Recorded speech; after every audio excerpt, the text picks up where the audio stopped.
وقت آیا جو ہر کسی پہ آتا ہے، ہمارے اوپر بھی آنا ہے۔ 13 ہجری اور جمادی الثانی آپ بیمار ہو گئے، 15 دن آپ بیمار رہے، اور 22 جمادی الاخری مغرب اور عشاء کے درمیان آپ اس دنیا کو چھوڑ کے ہمیشہ ہمیشہ کے لیے دار آخرت میں منتقل ہو گئے۔ یہاں ایک واقعہ بڑی توجہ سے سماعت فرمائیں۔ صدیق اکبر رضی اللہ تعالیٰ عنہ کی وفات کا وقت قریب آ گیا۔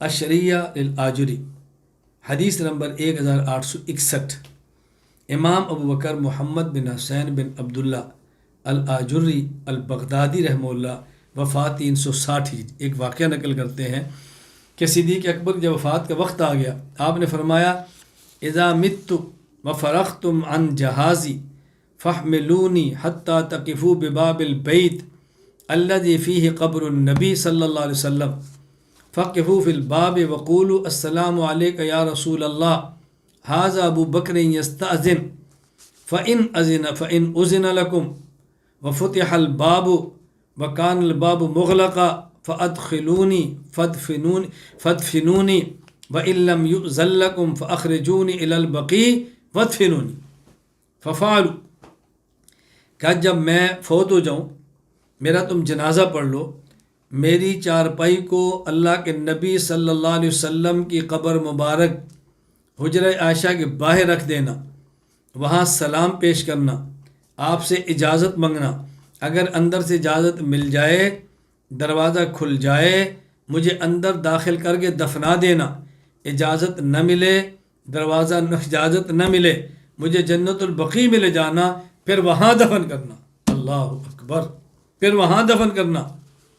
صحابہ نے اسی طرح کیا۔ فلما وقفوا بالباب، دروازے کے باہر کھڑے ہو گئے، وقالوا ھذا، کہا حضور یہ شخص ہے، اللہ اکبر یہ شخص ہے، اجازت لینی ہے۔ سقط القفل، دروازہ تالا گر پڑا۔ وانفتح الباب، دروازہ کھل گیا۔ وسمع ہاتف من داخل البیت، اندر سے آواز آئی ادخل الحبیب الی الحبیب، دوست کو دوست تک پہنچا دو، فإن الحبیب الی الحبیب مشتاق، اس لیے کہ دوست اپنے دوست کا مشتاق ہے۔ پھر صدیق اکبر دفن ہوئے، حضرت صدیق اکبر رضی اللہ تعالیٰ عنہ کس طرح اپنے نظریے کی بھی حفاظت فرما رہے ہیں، اور کس طرح پیغمبر پاک پر آپ کو اعتماد ہے کہ وفات کے بعد بھی میرے ساتھ یوں ہی وفا ہونی ہے۔ پھر صدیق اکبر رضی اللہ تعالیٰ کو وہاں دفن کر دیا گیا۔